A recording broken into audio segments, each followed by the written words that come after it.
Tere! Oleme Irina ja Ekaterina Terviseametist. Räägime täna, kuidas saaks korralikult ilusti isikukaitsevahendid selga, maha ja kuidas me peseksime enda käsi selleks, et jääda terveks. Oluline on see, et nii teie kui personal kui ka teie hoolealused oleksid ka terved. Ja selleks, et seda tagada, me näitame teile täna hästi kerged võtted, kuidas saab käsi pesta, kuidas saab isikukaitsevahendeid selga panna, et see oleks õige ja nakkusohutu. Ja alustamegi sellega, et peseme oma käed üle. Peame meeles seda, et käsi tuleb pesta vähemalt 20 sekundit sooja vee ja seebiga. Avame kraani, laseme sooja vett joosta ja niisutame käed veega üle. Siis võtame seepi peopesale ja hakkame hõõruma, hakkame mudima oma käsi. Hõõrume. Siis käte selgasid. Siis vastastikku haarali sõrmedega. Pöidlaid hästi korralikult.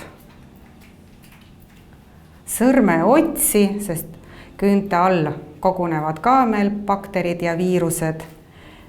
Ja viimasena hõõrume hästi korralikult randmed üle. Siis loputame rohke veega üle. Korralikult peseme seebi maha. Paneme kinni. Ja edasi väga oluline, et me hästi korralikult kuivatame oma käed paberrätikuga.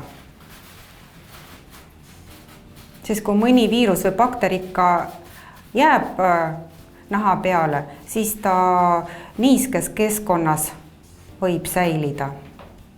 Ja lõpuks teostame ka deso, käte deso, paneme natukene desovahendit peale. Ja siin hõõrume ka nii kaua, kui käed saab kuivaks. Ja hõõrume sama tehnikaga, kuidas me oleme oma käsi pesnud. Sellisel juhul me saame lahti kõikidest bakteritest ja viirustest ja püsime tervena. Me alguses paneme selga kitli. Kitlid on erinevad vastavalt sellele, millised on teil olemas. Selle te selga ka panete oma töö ajal. Oluline, et see selga panemine oleks õige ja mahavõtmine oleks ka õige. Kui kellelgi on võib-olla pikemad kitlid, siis oluline on see, et kittel ei puutuks kokku põrandaga või mingisuguste muude pindadega. Paneme ilusti ta selga, rahulikult, ei ole vaja kunagi kiirustada.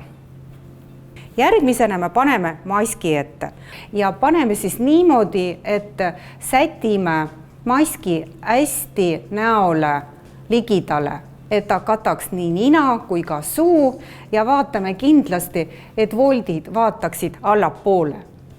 Nüüd, ühe liigutuse Katja teeb veel, ta hästi tugevasti sobitab selle ülemise osa vasta oma nina selleks, et võtta need kõik vahed minimaalseks ja tõmbab siia lõua alla.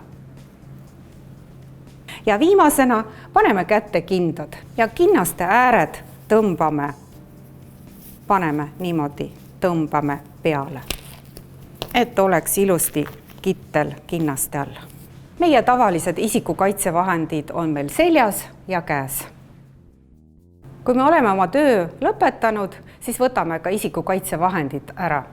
Ja võtame siis selliselt, alustame kinnastest, kuna kindad on kõige mustemad meil. Nad saastuvad haigustekitajatega meie töö käigus. Ja võtame siis ükshaaval kindad, hästi ettevaatlikult. Viskame kohe selle kinda prügikasti. Hästi ettevaatlikult altpoolt võtame teise kinda ja viskame ka prügikasti. Teostame käte deso. Hõõrume ilusti kõik kätepinnad. Bakterid ja viirused satuvad igale poole, et nendest tuleb kindlasti lahti saada. Siis me võtame kitli ära, võtame ka niimoodi, et kitli välimine pool satuks meil sisse poole.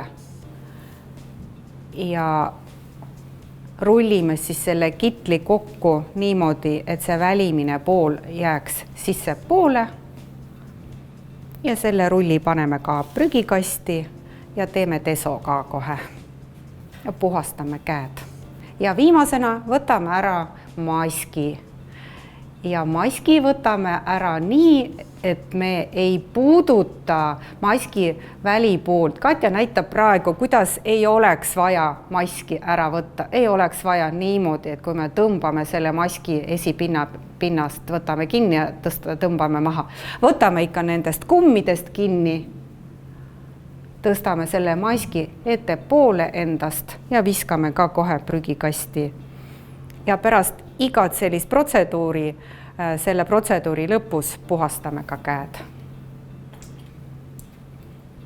Ja mahavõtmise järjekord on õige selliselt, et alguses me võtame maha kindad, siis kittel ja siis lõpuks võtame maha ka maski.